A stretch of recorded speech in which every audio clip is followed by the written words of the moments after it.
And I'm Kristin Lagana. Welcome to Anne Arundel County Week in Review. The NFL refs are back, and so are we. False start. Offense. What number are you? Celtics What number are win. you? The NFL refs are back, folks. We're excited about that. Today we'll give you a sneak peek at plans to build a new Eastern District police station, and we'll tell you how the Great Copper Caper has been solved. But first, making headlines. Bet you want to know more about that copper caper, huh? Well, you'll have to wait. First, we want you to hit pause after this segment, go to our likes on the right side of our Facebook page, and click on the Interlux Waterfront Challenge. The more people that do this, the better chance one of our local groups has to win a $20,000 grant to clean up our waterways. The competition is fierce, and the timing is short. Saturday, September 29th is the last day you can vote, so do it, do it. All you have to do is scroll down until you see the posting by the West End Road Riverkeeper or the South River Federation and Facebook like that post. It's West River versus South River, Erik, but we're all winners, right? All winners. Of course, I'm gonna pull for South River. Now make sure you like the specific post, not just the page. That's how they're gonna pick the winner. And we have also linked to the South River Federation's page so you can get regular updates from them. Oh, and last time we checked, South River was in the lead. It's the only time South River's ever been in the lead, Oh, folks. you did not. We're going to make this a little bit of a competition. So if you think that Kristin Lagana is the best Week in Review host at this table, vote for South River.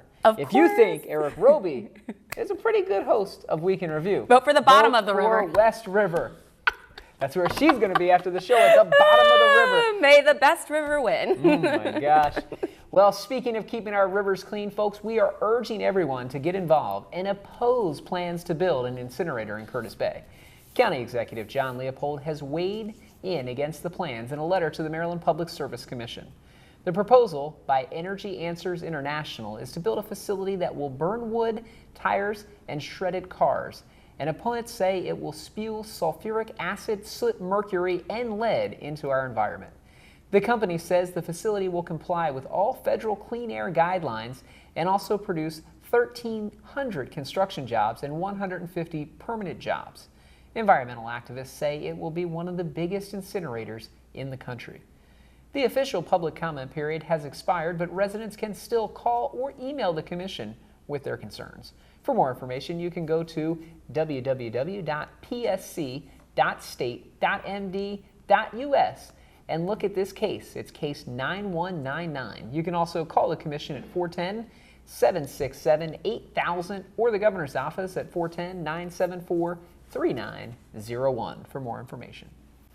Well, as promised, we have cracked the Great Copper Caper. That's right, Erik. The answer was elementary, my dear Watson. Oh, my goodness. Okay, so well, maybe the police cracked it. But here's the story. Over the last few months, brand new light poles at area schools and parks were going dark after thieves stole the copper wiring. Police knew that it took special expertise to yank the things without getting a serious electric shock.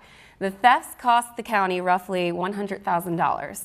Well, this week, police arrested 5 men in connection with various wire thefts unrelated to the ball fields. 5 men were busted trying to sell 148 pounds of copper wire to a local scrapyard. We here at Week in Review support the legal system's mantra, innocent until proven guilty, but we will say that the thefts have stopped since these arrests were made. The men arrested were, from left to right, Charles Daniel Silliman, age 25, Kenneth Dale Sanford, age 30, Christopher Bethurum, age 23, George Andrew Poe, 28, and Robert Shanabrook, 39. Police said Shanabrook, a Pasadena resident, was arrested trying to steal wiring from High Point High School.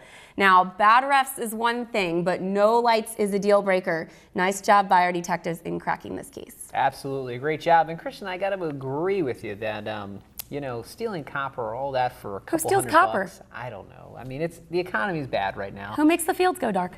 But it makes the fields go dark, and the kids can't play. That's and kids sad. need to be able to play out there. Agreed. Well, we have more arrests to report in today's police beat. Public Information Officer Justin Mulcahy has the goods on an attempted robbery of a pizza delivery man and a federal prostitution ring bust in Laurel. Justin. When officers arrived, they spoke with the mail delivery driver who indicated that he attempted to deliver a large order. This was to an address in the 7700 block of Argonaut Court in Severn about an hour earlier, but the residents there advised they did not place any order. At that time, a male juvenile flagged down the driver, claiming that the order was his and intended for an address nearby in the 1700 block of Wood Carriage Way. That driver then responded to that location, where he was met by 3 male juveniles in the front parking lot. Additionally, a 4th male juvenile emerged from the address but did not walk over to the driver. The driver sensed something was not right. There was a problem, so he didn't exit his vehicle. One of the juveniles then reached into that vehicle, but the driver pushed him away. A different juvenile then demanded that the driver turn over what was inside. That driver ignored those demands and fled the scene in his vehicle. Several officers soon responded to the area of Wood Carriage Way and identified 3 of the 4 juveniles involved in that incident. The investigation revealed that all 4 individuals planned that crime together. The 3 identified juveniles were taken into custody and charged with attempted robbery. They were then released to their parents. The investigation's ongoing. The suspects were a 13-year-old male, a 15-year-old male, and a 17-year-old male from Severn. The 4th male is still outstanding. He's in his teens. Now for information on a joint law enforcement operation. This one was conducted on September 20th. That's when special agents from the United States Immigration and Customs Enforcement, Homeland Security Investigations, along with detectives and officers from the Maryland State Police, the Howard County Police Department, the Anne Arundel County Police Department, and the Laurel City Police Department conducted an enforcement operation. It was aimed at targeting individuals soliciting prostitution in the area.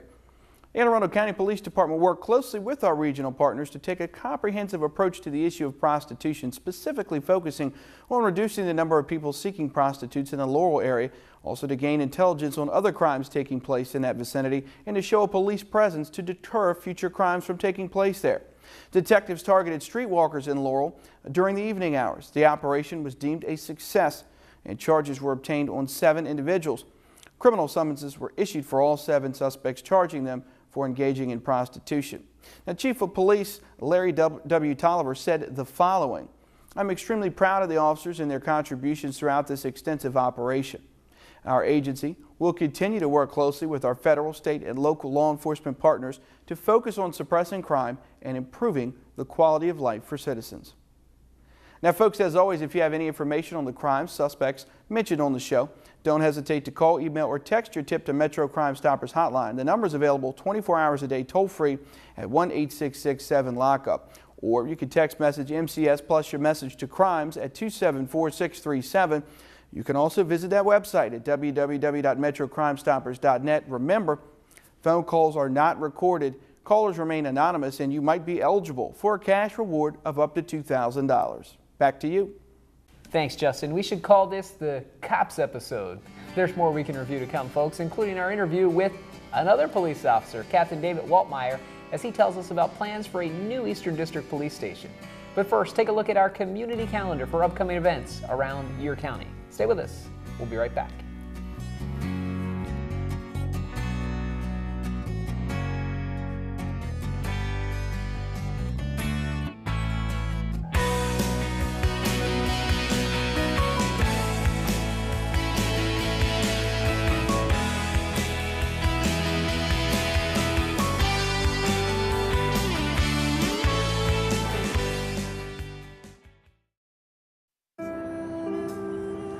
You realize that 49 million Americans struggle with hunger? That's 1 out of every 6 Americans.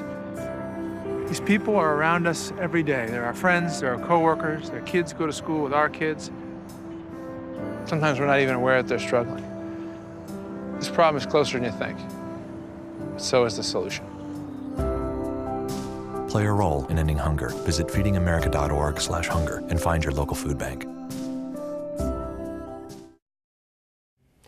And welcome back, folks. Well, with the passage of this year's capital budget came good news for the citizens of Anne Arundel County, because a new police station is on the way. So we brought in the commander of the Eastern District, Captain David Waltemeyer, to join us to tell us a little bit about the new Eastern District Police Station. Now, Captain Waltemeyer, I understand this is a project that's really been in on the priority list for about 10 years now. The current location of Eastern District Police Station, it's an older facility, and we're finally going to get a new upgrade in this year's budget. It's been fully funded. It's been fully funded. We're very happy about that. Eastern District Police Station is located in Pasadena off of Mountain Road near Hog Neck Road. It's a very old building. It was a four-room schoolhouse back in 1926, and in 1981 they converted it to a police station. Since that time, the department's grown. Many more officers have been assigned there. We've really outgrown that building. We've managed over the years by adding trailers, but we simply run out of the room. So we're very excited that we're getting a new station. We're hoping groundbreaking will be in July of this year, and it'll take about 15 months to complete. Now, a police station. Folks see the police station and they think, wow, if I go to the police station, there'll be all these police officers waiting for me. But really, in actuality, that police station is kind of just for you guys, for your officers to come in, have their daily briefings, take care of paperwork, and then their job is to be out on the street. And Eastern District's a pretty big area to cover. Right. I would say the police station is really a hub of operations for the Eastern District. In the county police, we have 4 district stations, north, south, east, and west. And Eastern District is a very large district. We cover 80 square miles, and we service over 160,000 citizens. And we actually extend all the way up from Fort Smallwood Road and the Baltimore Beltway all the way down the east side of the county to the Bay Bridge. So it's a huge area, and we have 13 officers working at any given time. So what we do at the stations, we do roll call at the station. Every time a new shift comes in, they come and do roll call, so the officers gather there. And the biggest concern is, we have all our officers there, getting them back out into the field as quickly as possible. And we've taken steps because of where the station is to have officers already out and skip roll call. But the officers don't stay in the station. If a citizen comes into the station, what they will find is booking personnel who process the prisoners that come in, and they'll find detectives and they'll find me and administrative staff. The officers are out in the field. What they do at the station is when they make an arrest, they come back in to do their paperwork and then come in for roll call, meet with supervisors. But they're out in the field. They spend very little time in the station as a patrol officer. Are there any new perks with the new location you're looking forward to? Any advances technologically speaking, or any nice facilities that you're looking forward to? It's going to be a modern police facility. One of the biggest things is the community room is going to be probably about 4 times the size of the one we have now. We hold monthly community meetings there. We allow the community associations that want to use our meeting room, they can come in anytime and use it, just reserve it. We can only hold about 35 people right now. We'll probably be able to hold about 400 at the new station. Wow. So that's a benefit. It's going to be a 2-story building. It's going to have a lot more office space. I'll give you an idea. At Eastern District right now, I've got 8 detectives that work in a very small room, and they have 1 interview room to share. So they can't do multiple interviews of individuals. This new building will have 4 interview stations, and they'll also be wired for audio and video, which is a requirement under the law now. So that's a benefit to us. The roll call room will be much bigger. I talk about our prisoner area. It'll be a modern booking facility, much safer than the one we have right now. We'll be able to house a lot more prisoners. There'll be a dedicated entrance right to where the prisoners go. Currently, at Eastern District, when you pull up, an officer brings a prisoner in, they pull up to the back, and that's the entrance where all other employees enter. So we have to bring our prisoners in through it too. So of course we've taken safety steps and measures to combat that, but we're looking forward now to moving into a facility that has everything taken care of for us. And I think that's the key for the community. I mean, we always hear grumbles, I don't know about the police station. I'm scared because they're going to have prisoners there. This isn't a jail that we're talking about. This is a place where an individual is detained for an incident. They're brought here, and it's basically just to book them and process them before they're sent and released on their own, or they're sent to see the commissioner or go to court. Right? Exactly. It's a temporary holding facility, and we have a policy in our department. We don't hold a prisoner over 6 hours there. And in reality, it's much quicker that we get them out. The officers come in, they have to be fingerprinted and photographed. The officers get their paperwork done. And quite frankly, we want to get the prisoner out of there as soon as possible. Get them down to the court commissioner where they're either released or they go to the detention center. We don't want to keep prisoners in the station longer than we have to. However, once they're there, we want to make sure we have a good, safe facility for the prisoner and for us and for ultimately the community. Great. And going back to, we were talking about the services that you provide residents. This Saturday, we have National Drug Take Back Day, where it's an opportunity to get rid of unused, unwanted prescription medications in a safe and environmentally safe way. So you'll be participating in that. I know all the districts do, but I understand that you guys have also permanently installed drop boxes at the districts for folks that want to take care of unused medication. Can you tell us a bit more about that? That's right. They were installed about 2 months ago at all our police district stations. Beforehand, you had to wait till you had one of these drug take-back days like we have Saturday. Now you don't have to do that. You can simply come in any of our police stations. The drop box is right there. We're open 24 hours a day, 7 days a week. You can come in, walk up to the drop box, has instructions what you can and can't put in it. But basically, if it's prescription medicine, you can put it in there. We empty it, and we take it and we destroy that medication so it doesn't go back into the environment. So I think it's a great service for the citizens, and we're one of the only police departments that really has that now. So we're happy, and of course, when we get a new station, we're going to move that box over. Yeah. Well, Captain, thanks for the great job you and all your officers do up there at Eastern District. I know you're looking forward to the new facility, and folks, that new facility, for those of you who are interested, will be located on Pasadena Road, right off of Ritchie Highway, centrally located in Eastern District. We're going to go ahead and take a break, and when we come back, there'll be more Week in Review. Stay with us.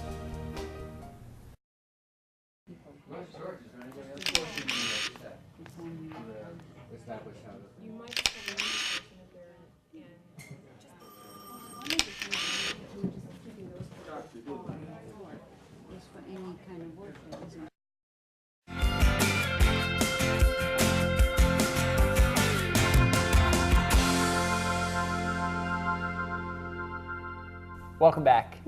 Well, folks, many of us know that these emails from Zimbabwe or another foreign country asking you to send a check and get paid back tenfold from a long-lost member of the royal family are bogus. I get them all the time.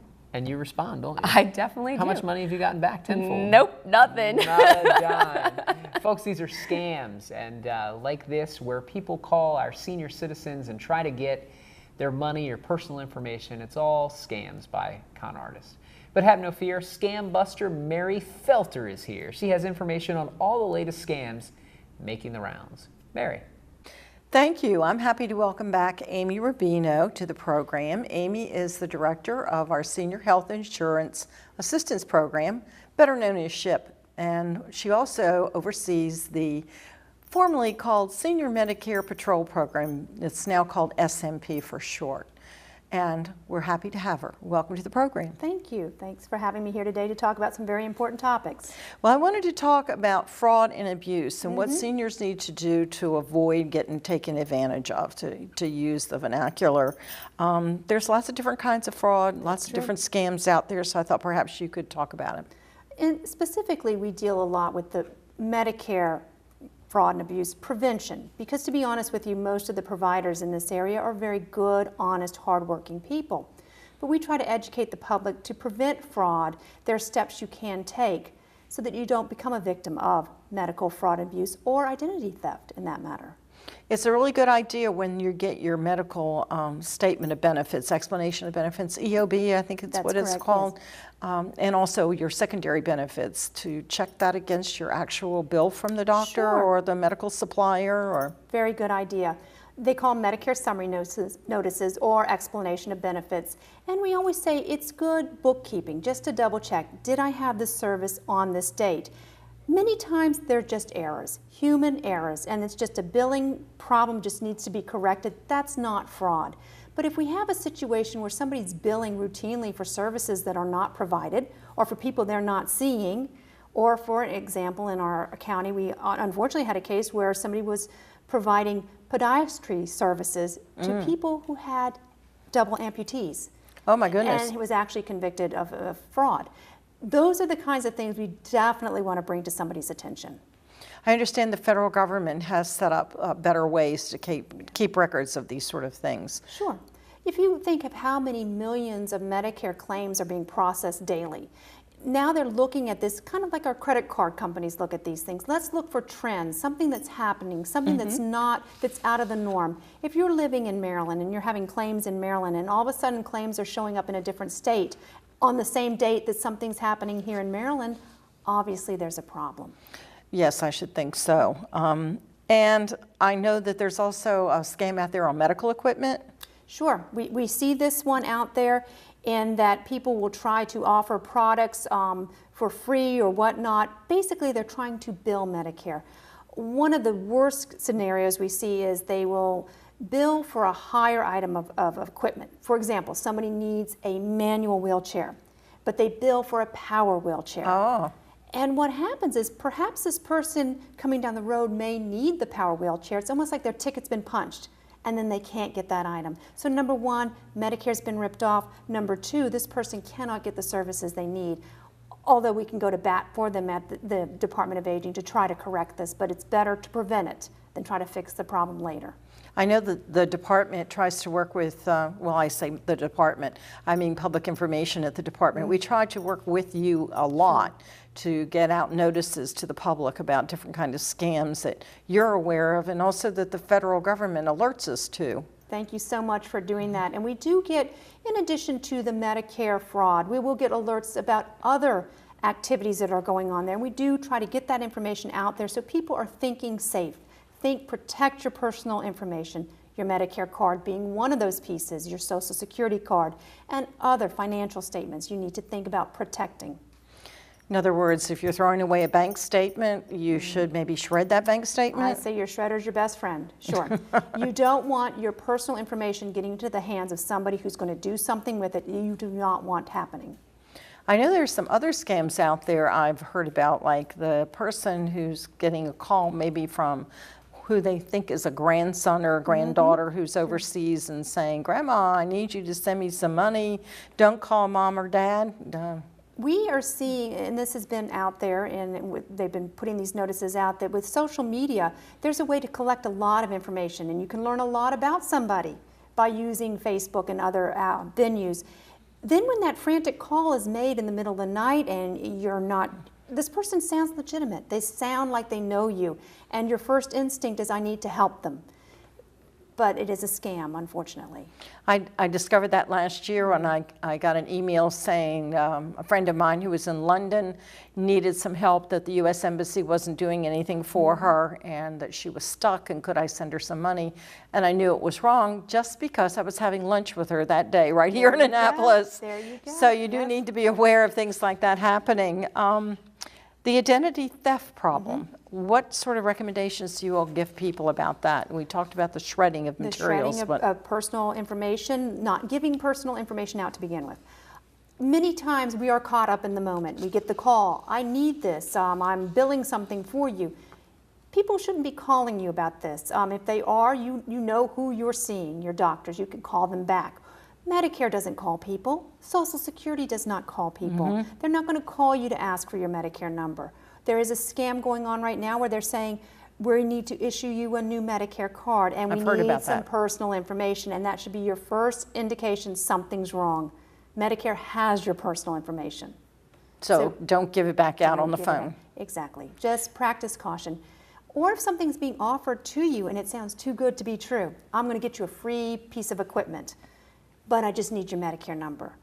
Work with your provider, work with your doctor. They have your best interest at heart, and somebody else may just trying to get money from Medicare and from you. So if someone has a Medicare question, what's your number? Oh, 410-222-4464. And that's the Department of Aging and Disabilities. And people should just ask for SHIP? They can ask for SHIP, they can ask for the S&P program, they can just say, I have a Medicare question, and they'll find me. You also have a lot of volunteers that help you with that program, don't you? Yes, we do. When you think in this county we have 75,000 people who are Medicare eligible, and I need help with helping people with their Medicare questions, and we have wonderful volunteers who come in, learn about Medicare, and then help other folks in the community out with their questions. And I understand you also have a Medicare enrollment program going on about now? Yes, or we information? do. Medicare open enrollment is right here. It starts October 15th and goes until December 7th, and that's when people can make changes with their Medicare Part D benefit. So yes, it's very busy in the office, and we're out there trying to help folks with their Medicare-related decisions. So tell them that phone number again. Okay, 410-222-4464. Well, Amy, I want to thank you very much for coming on the program today and letting our viewers know about fraud, abuse, and other services that SHIP and SMP offer. Thanks very much for coming. Thank you. This is Mary Felter, Public Information Officer for the Anne Arundel County Department of Aging and Disabilities for Week in Review. Back to the studio. Thanks, Mary. See, Kristin, I told you, the guy from Uganda, that's not really your uncle. He's just somebody behind a computer, probably in Cleveland, Ohio, trying to... It seems so real. It does seem real, but, you know, just don't send them money. If you don't know them, don't send them money. I know you like to help everybody. Stray kittens, dogs, people in Uganda, that's great. But Kristin, don't send them money. They're but sometimes they say they're a prince. Yeah, and you're hoping to marry a prince, aren't you? I believe it. Well, Erik, what do you get when you add art in the parks? Art parks? Our park arts. Park arts? Arts in the park, that's Car right. parts? Car parts? And our own Carolyn Ryan is out at Quiet Waters with more in our Recreation and Park Spotlight. Carolyn. Well, it's a beautiful day here at Quiet Waters Park, and I'm joined today by Dave DeVault and Tina Marine, and they're going to give us some information on some great events coming up this fall here at Quiet Waters. Dave, tell us a little bit about what's going on this fall. Well, in October, I've got a nature hike, a fall colors hike, especially with this great weather that we're having.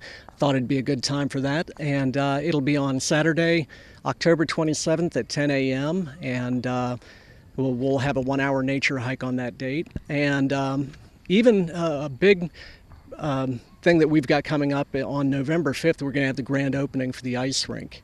So that's on Monday. But we're prepping for that, and we're getting everything ready, and we're looking forward to a really popular season once again. Great. Now, I know the ice rink is obviously very family friendly. This fall colors hike, is that for all ages or? It's for all ages. We're going to stick to the trail for the most part, and it's pretty level.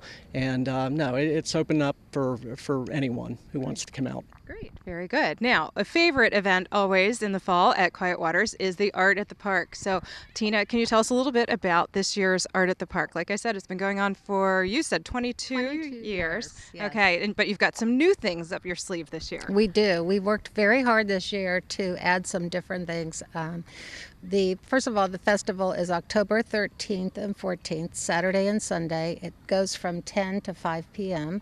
We have over 60 artists that are from around the region who will be bringing mixed media. We'll have just a little bit of everything: jewelry, pottery, glass, textiles, kaleidoscopes. There's going to be all different kinds of art that's going to be featured for sale. Also this year, it's the first time that we've been allowed to have beer and wine at the festival, so we're excited about that. And we have a very interesting menu with Mardi Gras theme. We're going to have seafood and jambalaya, oysters, crab cakes. So there'll be children's activities put on by the Children's Museum. We also have a local popular artist, Nancy Hammond, who will be unveiling her yearly poster, giving a preview of that. So we're real excited about that. We also are going to have Todd Peenstra, who is a antique appraiser, who will be doing free antique appraisals. So people can bring their antiques, and he will be glad to tell them what it's worth. Trying to think of. That sounds like a lot. Yes. Yes. Now, that is, again, the weekend of October 13th and 14th, and the hours? 10 to 5. Okay, each day. And Dave, is there a cost to get into the park on those days? It will be the typical $6 entry fee into the park, but if you are military or have an annual permit or a senior card, like always, we'll honor those. Great. Well, definitely a great time to get out to Quiet Waters Park. Come on out, enjoy everything that the park has to offer. For more information on these events, you can check our website, www.aacounty.org/recparks, and just go click on parks and get information about Quiet Waters Park. Back to you in the studio. Thanks, Karen. We love, love, love Quiet Waters Park. That's 3 loves. That's a lot of love. Well, folks, you might be wondering, where in the world is Mark Chang this week? He's everywhere. He's not on a camel. He's not at the fair. He's not driving an Impala. He's telling us about the gala. No more camel. Let's send it out to Mark at the gala. Thanks to both of you in the studio. I'm out here in Millersville over at Opportunity Builders, Inc., and it's a wonderful organization that serves the developmentally disabled in our county, and they've been serving county residents for 50 years. That's an awesome milestone. And with me today, I have Megan Gibbs, who's the Director of Development for OBI. Megan, it's always great to have you on the show. Thanks for having me. I love being on it. Okay, great. And before we get started, we are actually standing in front of your solar panel sign. Could you tell us a little bit about that? Well, certainly. This is actually the first solar panel sign in Anne Arundel County. We're very proud of it. We've had it since we moved into this building in 2009, but quite a bit of solar panels to power this little sign, but we're very proud of it. It's part of our LEED certifiability process, but yes. Awesome. That's great, Megan. Well, tell you what, Megan, you got to tell the viewers out there about OBI. We provide work for adults with developmental disabilities. We serve about 425 adults, both here at our facility and through supported employment in the community. And so we're very excited because we're turning 50 this year. We've been around since 1962. We started by serving 6 individuals right off of Truck House Road in Severna Park. We had a staff of 4, and we were using our personal vehicles to get individuals back and forth to work, where now we serve 425 folks with a fleet of about 70 vehicles, pick individuals up starting at 7:30 in the morning, bring them here, and then take them home in the evening. Okay, great. 5 decades of community service. That's awesome. I'll tell you about it. I know that you hear a lot of buzz. That's going to be a big bash coming up. Tell us about that. Yeah, we're very excited for our 50th anniversary gala. It's going to be at the BWI Hilton over in Linthicum. Tickets are $50. We have Ronnie Dove performing, as well as Pet Rock, which performs every year at our Mardi Gras. It's just going to be a great event celebrating OBI, the clients that make us who we are, and the businesses that also help provide the work for the individuals here at OBI. So we're extremely excited. We also have sponsorship opportunities if anybody's interested in sponsoring the event, and it should be a great evening for everybody.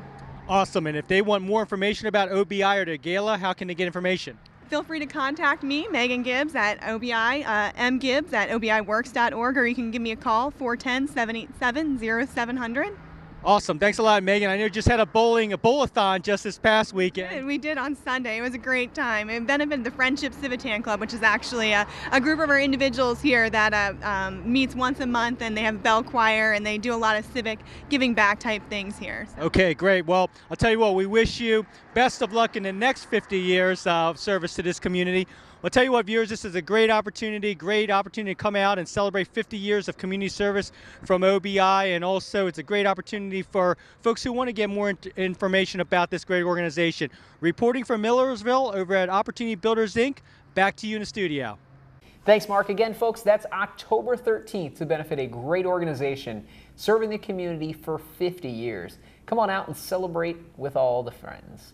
If you're in Millersville on October 6th, be sure to look for the Community Health Fair taking place that day. Kelsey McConkey is in Millersville with more details. Kelsey. Hi, this is Kelsey McConkey with Week in Review. I'm here with Dan at the Firemark Building here in Millersville, and they have an upcoming community health fair that will be taking place. Dan, when and where will the fair take place? The event will be held here at our Firemark Building in Millersville, which is our offices. The address is 8684 Veterans Highway in Millersville, Maryland.